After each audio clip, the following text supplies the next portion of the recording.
Good morning, good afternoon, good evening, wherever you are. Thank you for tuning in to another episode. This is the Playbook of the Wealthy. My name is Dave Grant. My co-host is Heather Townsend. And today we are talking about, as I check the Google Doc, we're talking about diversification. I knew it. I just didn't remember it. We're talking about diversification, how to do it, how not to do it, where it goes wrong, and what to look out for. Our show is made up of 4 segments. You get to know us professionally, personally, we dive into content, and then we answer questions. Some of them are really good. Some of them we make up on the fly, and they're not as good. You get to choose which one you think is good or not. Before we move into the show, you have to decide how you are going to express your gratitude for us recording the show for you. Whether it's going to be a like, a comment, subscribe, a follow, share it with your friend, or if you are going to send a plane up in the sky with a word banner with Playbook of the Wealthy on it, everyone should listen. It's up to you. Oh, and everyone, please give Dave a compliment. Oh, geez. Listen to the last episode. If you don't understand what that's about, sure, I'll take one. That'd be great. We're a financial services podcast, so we have to have a disclaimer. This is Jordan. Please listen. He speaks very fast. All opinions expressed by Dave Grant and Heather Townsend are solely their own opinions and do not reflect the views of their respective wealth management firms. This podcast is for informational purposes only and should not be relied upon for investment decisions. Nothing in this material constitutes a solicitation for the sale or purchase of any securities. Clients of Retirement Matters and Townsend Financial may maintain positions in the securities discussed in this podcast.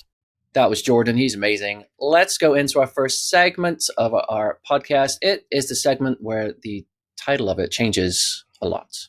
It's called What's New? Heather, what is new in your firm? Okay, so last week, this unexpected thing came across my desk, and I actually want to tell you about it.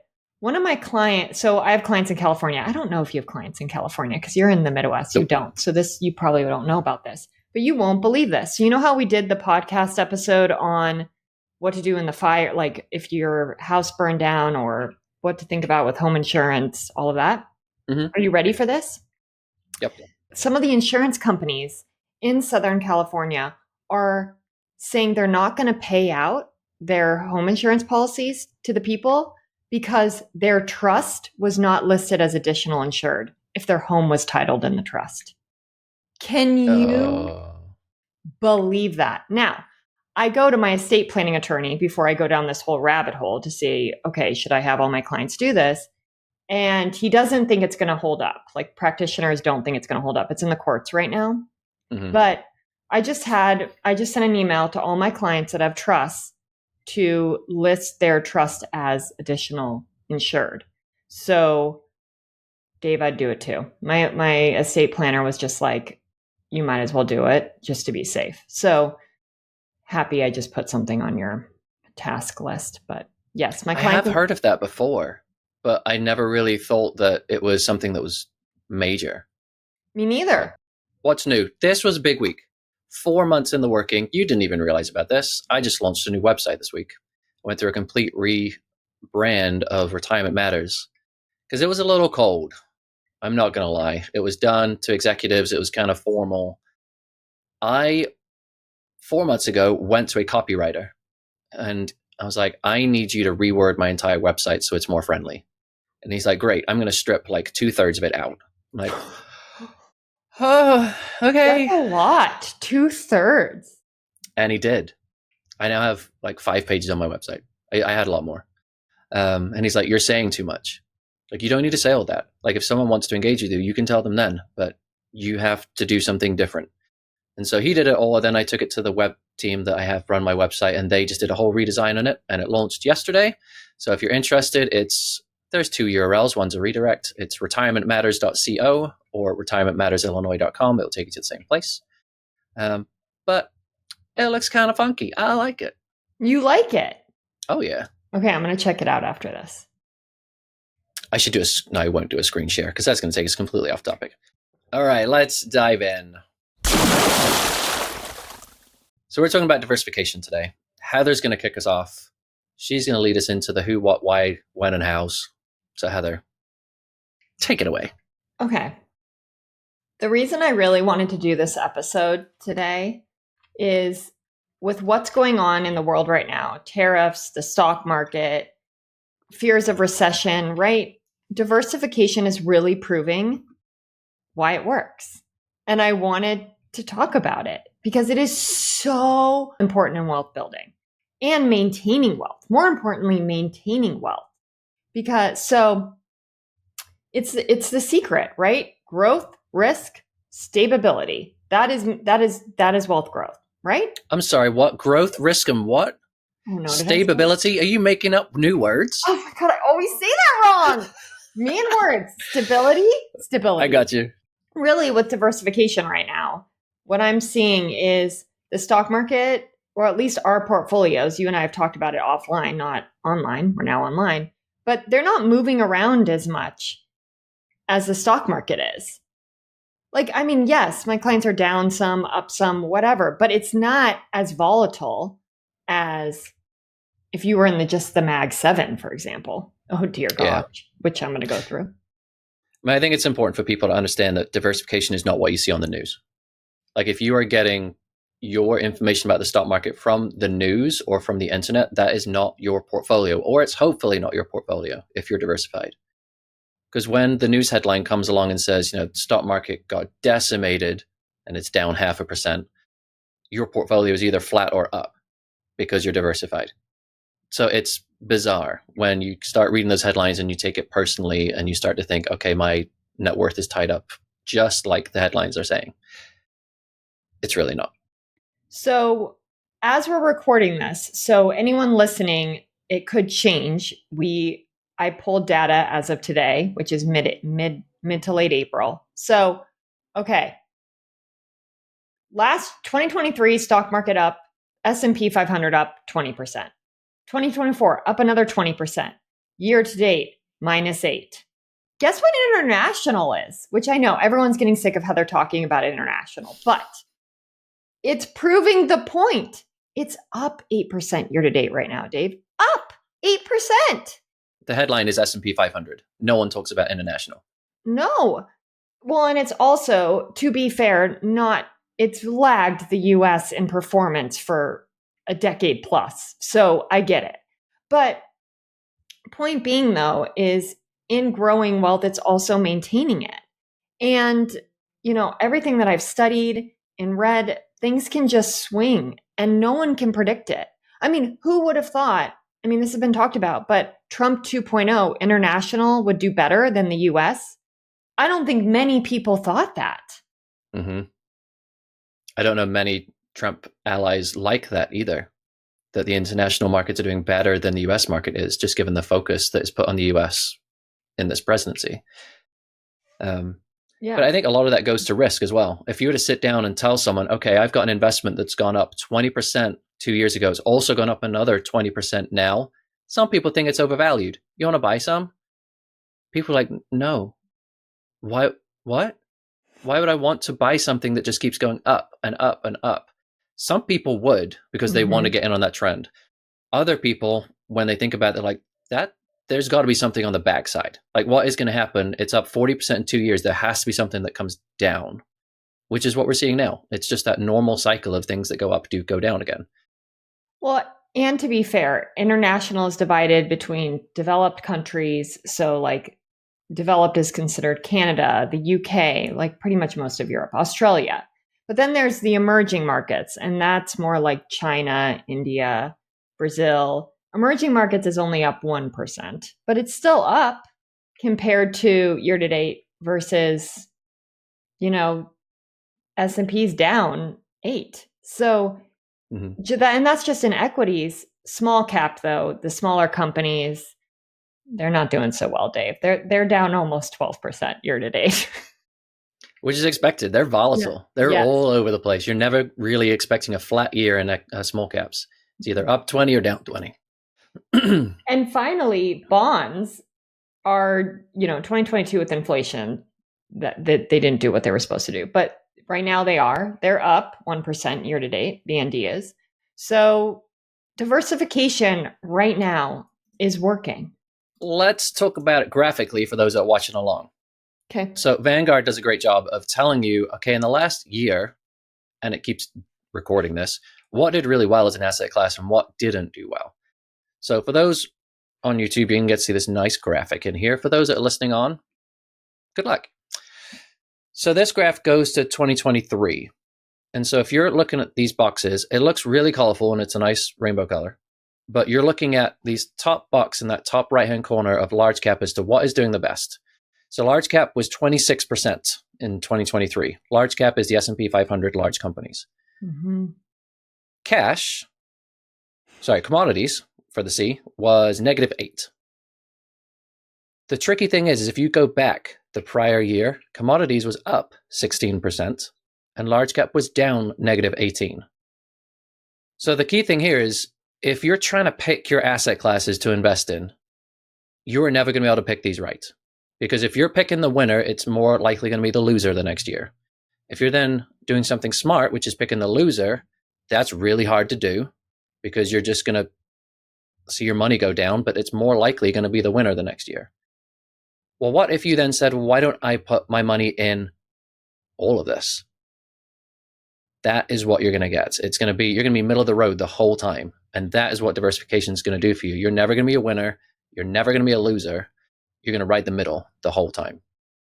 And but the middle is winning though, because if you're at the bottom, think of that, right? Like then you're constantly losing. And if you're at the very top, you can't predict the very top. So the answer is middle of the road, and middle of the road that is what is proven by everything that I've studied is how you grow wealth consistently and have stability. I said the word right. I mean, in this chart for Vanguard, they do middle of the road as a 60-40 portfolio. So in 2023, that was up 15%. 2022, it was down 15%. But then 2021, it was 11.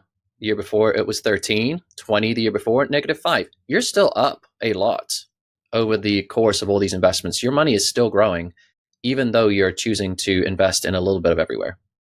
Yeah, I don't think I have any clients using a 60-40 allocation, but so returns, if you're more aggressive, are probably higher in that if they're younger, right? Come on. They're more volatile. They're going to be lower too, right? True. But over the long run, the more risk you take in a diversified portfolio, it's performed better based on history. Do you know that only a small number of stocks in the S&P 500 that are in it today were in it in the 80s? A very, very small amount. How about over the past decade, the S&P 500 has experienced significant turnover with nearly 180 companies being replaced since 2015. So my point on this is that means when they're getting replaced, there are larger up and coming companies that took over the company that has to get removed out of the S&P 500. And what people get wrong so many times is predicting when that's going to happen, who it's going to be. One of my best examples is BlackBerry. In the early 2000s, everyone was talking about BlackBerry. I think you even said Nokia, right? And then what came in? Dave, what came in like, what was it, 2006, 2007? What got invented that just blew? I mean, because all the headlines were like, BlackBerry, Nokia, the next buy, it's going to go to the moon, basically, right? And then what happened? I'm guessing you're talking about the iPhone. Yeah. And then what happened to BlackBerry and Nokia? Does anyone even talk about those anymore? Nokia was very hot in Europe. Okay. Hence why I talk about Nokia. Okay. But yeah, they disappeared. Mm-hmm. Okay. And so unless you know with one company or an industry that like you can foresee, oh, this thing's going to come along and replace its technology or replace it, you can't. It's really hard to do. You have to stay on top of it.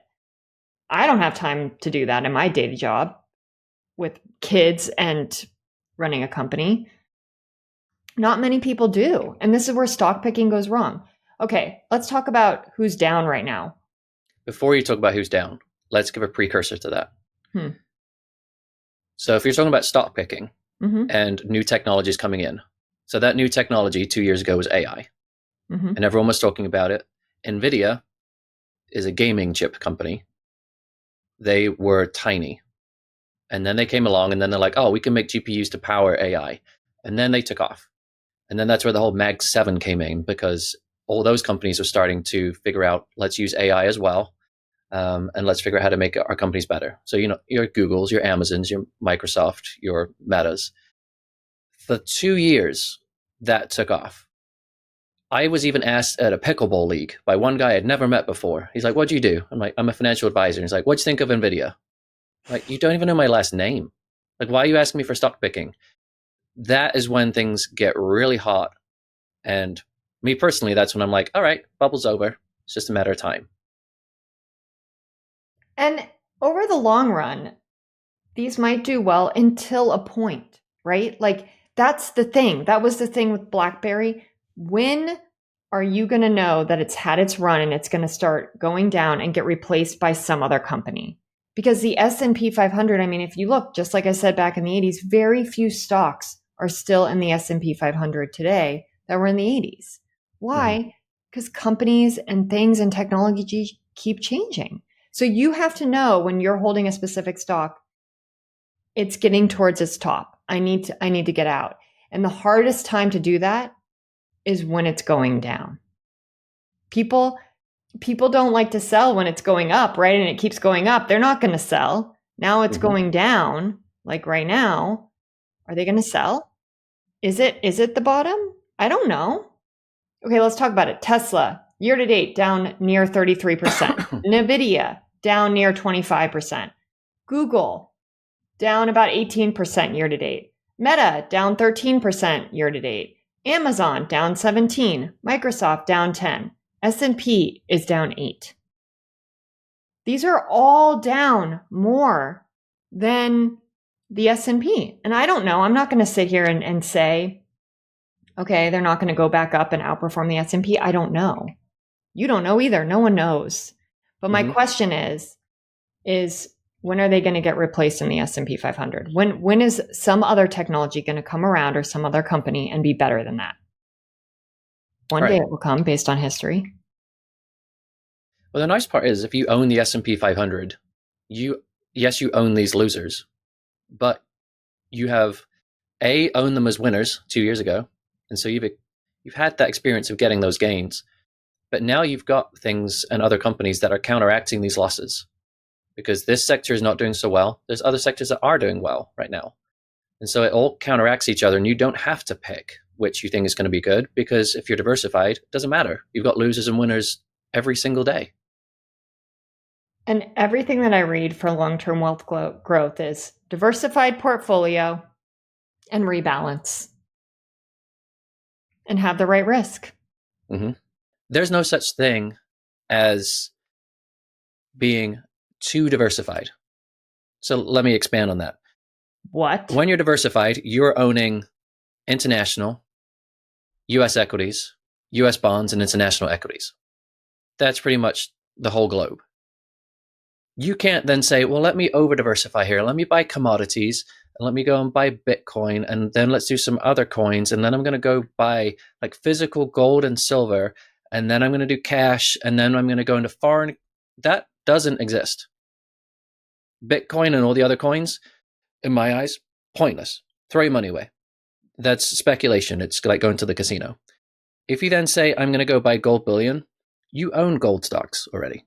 There's gold miners in the S&P 500 and small caps. If you then say, I'm going to go invest in foreign currency, what do you think international stocks are? They don't trade in US dollars. That's international currency. There's all these different things that people try and say, oh, I'm just going to get some more diversification. There isn't more. It's US equities, US bonds, international equities, international bonds, and that's it. You can build this portfolio with 4 funds. Do we? No, because we like a little bit more levers to pull in different situations. But it doesn't have to be overly complicated. No, I actually think complication is where things go wrong. You know what's interesting about gold, which is I had to look it up at one point. I forget, it was like January or February, because gold is the new hot thing right now. Do you know that gold has underperformed bonds? Until recently, but of course, but in the history of gold, it has underperformed bonds. It is a horrible investment. like historically. It's just, oh God, the news. Like there's so much noise out there.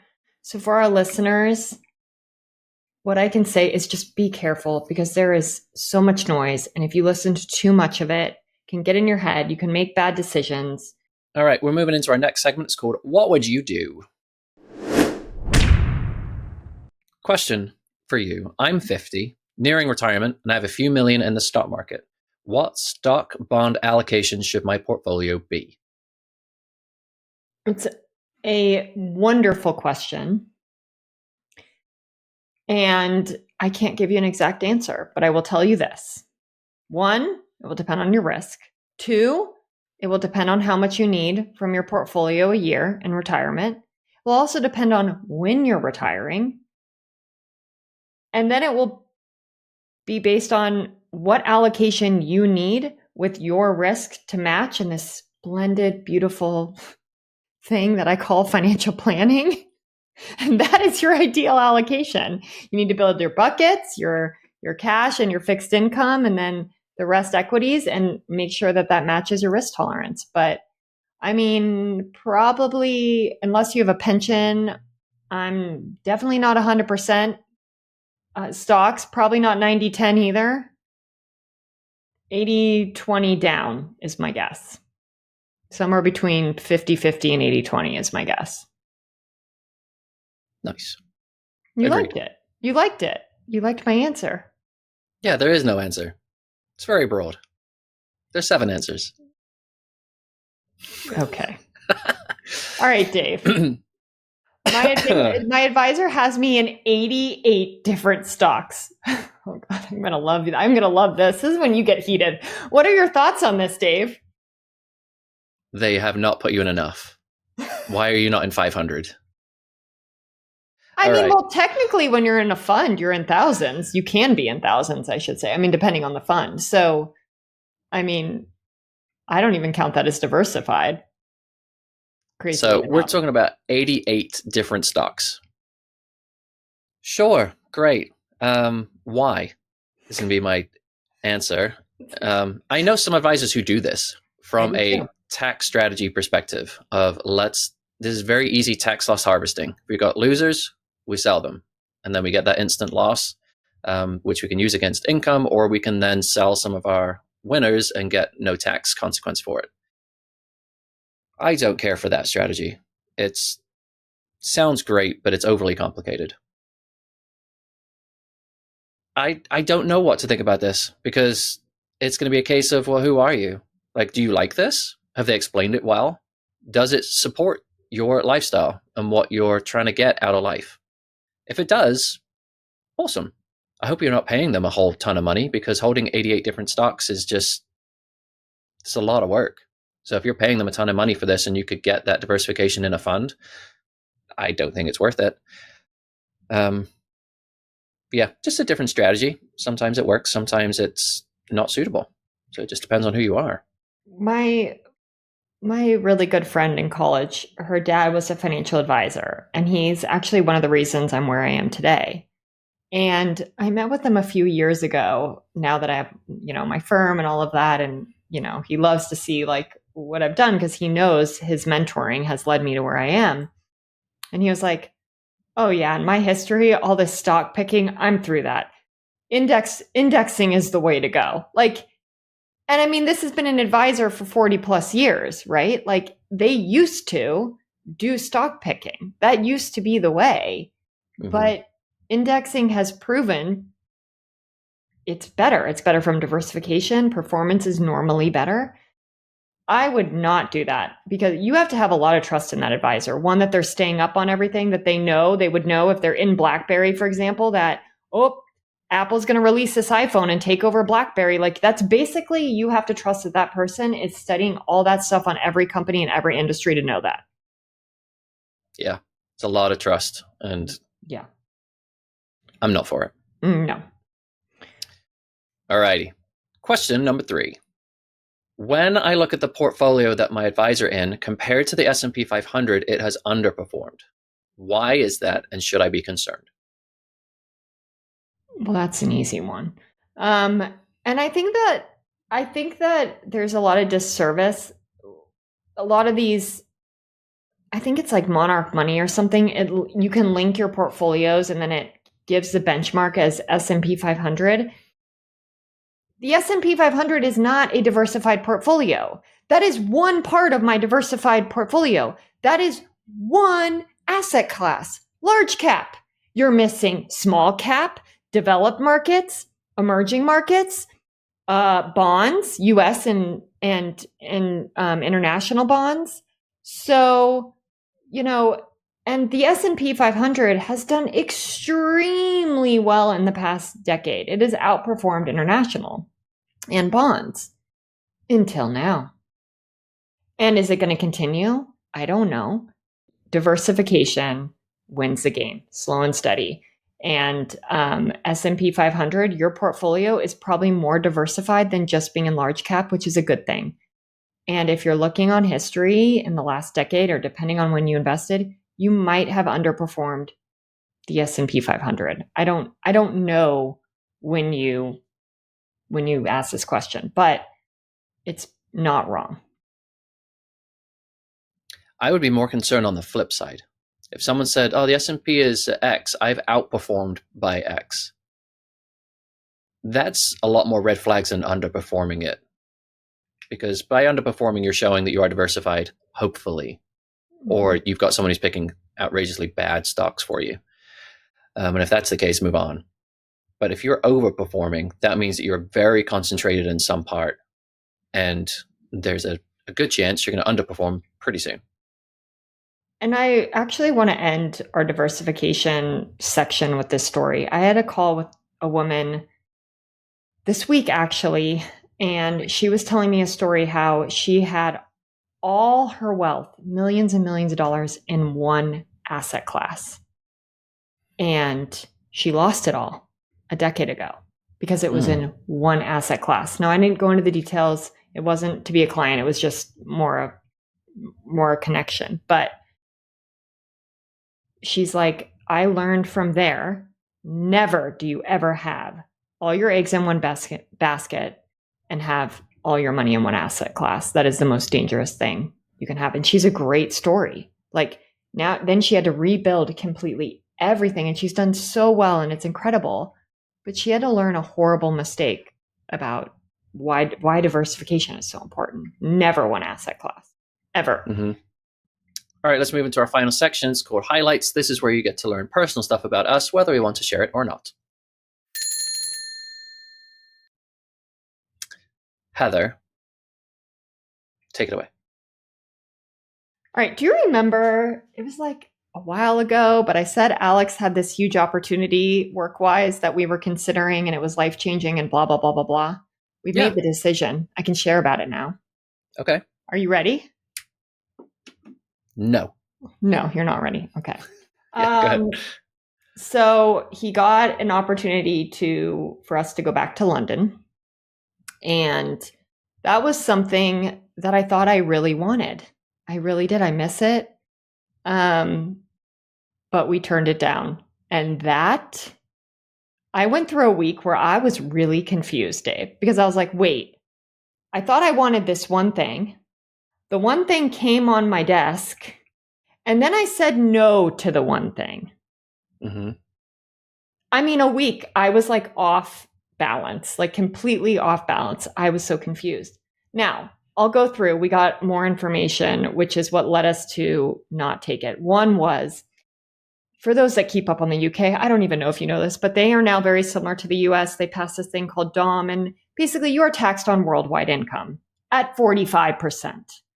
No, thank you. I don't like my plan, like we did when we lived over there previously almost 10 years ago, was like, okay, Alex makes his money in the UK. We pay UK taxes. We keep our US wealth over here and income and pay US taxes on that. And they are separate. Well, that wasn't going to work this time. And that meant my business was going to all be taxed under UK taxes. No, thank you. There's no tax treaty anymore, though? There is. Like, there'll be a foreign tax credit, but I mean, the top tax bracket in federally is 37. I mean, 45, that's sizable. That's a jump, yeah. And then I was looking at all the complexity. I'm like, are they like for on rental properties, which we don't have one, but it's a great example, is the UK doesn't recognize depreciation. So what else are they not going to recognize that I'm writing off in my business, right? Like I was going to have to get a tax consultant, all that. Oh, dear gosh. Yeah. But also part of it was like, I think it really made me stop and smell the roses and be in a position I'm very grateful for. But, when you're younger, you go swing for the fences. Man, did I. And I scrapped and I worked really hard and, oh my gosh, to get where I am today. But now I'm like, I kind of want to have some peace in my life. Yep. I have a lot more to lose today than I did, even 10 years ago, even 5 years ago, I have so much more to lose. And it's not that I just don't want to swing for the fences like that as much anymore or risk. I mean, I'm really in this place where I'm going into this new stage. I love it of like, okay, I want to grow. I want to go 10x, of course. If anyone's read that book, 10x is easier than 2x. Definitely want to do that, but with peace and harmony. I am staying here and really grateful for my life. It made me really look and just be really grateful for what we've built so far. I'm excited. That's a big deal. Peace is very underrated. Mm-hmm. Like when you realize, okay, what am I giving up? And it's a lot more than you actually thought it was, given the unknowns on the other side. Talking about peace, I have 0 of that right now. So I'm, I'll tell you why. Oh no. We're into the stage of, okay, it's spring, it's sports season. So our calendar looks like a freaking rainbow of my eldest is starting tennis season, but swim season comes up at the end of May. So that's going to be in 6 weeks or thereabouts. But we're also in the middle of travel baseball season. We play for a team that's 30 minutes away from our house because we're trying out a new team. So the home games are 30 minutes away. That's a lot of driving. And then, so that's Logan. Eli is doing tennis. Logan's doing baseball, but Logan's also doing track through the junior high as well. So he's running. They have track practice every day and track meets on the same days of baseball games. And then baseball tournaments will start on the weekend. So I come to work for peace and quiet and silence, and then start my hectic day at 3:00 in the afternoon, all the way through until 9:00. Because that's when we're in the car traveling, trying to figure out what to eat, who's playing where. Are we dividing and conquering, Sarah, or are we both getting to go to one place at the same time? It's a lot. And then it quietens down as baseball finishes. But we've done this season before. We just know it's kind of hectic. I've heard that. Like the stage you're in with the ages your kids are at, it's like a different busy than I'm at. Like my age, younger kids, it's busy from just they need a lot more attention. They need you a lot more. They can't make themselves a dinner or whatever. But then I hear it shifts and you're in that stage of just, you feel like a taxi driver. That's what I hear. Yeah. Eli is now learning how to drive. So he has to get 50 hours behind the wheel until... Oh, you didn't tell me this. Oh, yeah. I'm teaching him how to drive. How's and that he's the going, conservative. Dave? He's the conservative one. Oh. So that one's nicer because he's like very gingerly putting his foot on the gas. And I'm like, oh, thank goodness. When Logan learns how to drive, yeah. He's going to be like, can I drift around the corner? I'm like, yes. No. Parking lot. Empty parking lot. So Eli has now progressed out of the parking lots. He now knows what speed to hit a corner at. I'm like, all right, let's go on the street. And he is freaking out a little bit. I'm like, yeah, fine. You got 48 hours to go before you're eligible to take a test. So you're good. I'm glad he wants to learn how to drive. Some of my clients have told me like this generation of kids, a lot of them are scared to learn how to drive. Like they have to convince their kids to want to learn how to drive. When I got my permit, I couldn't wait. I could not wait to drive. Like I wanted that independence more than anything. It's not the same today. It's interesting. I have a very independent 15-year-old. That's like good. He is eager to work, eager to drive, eager to go to college and move out.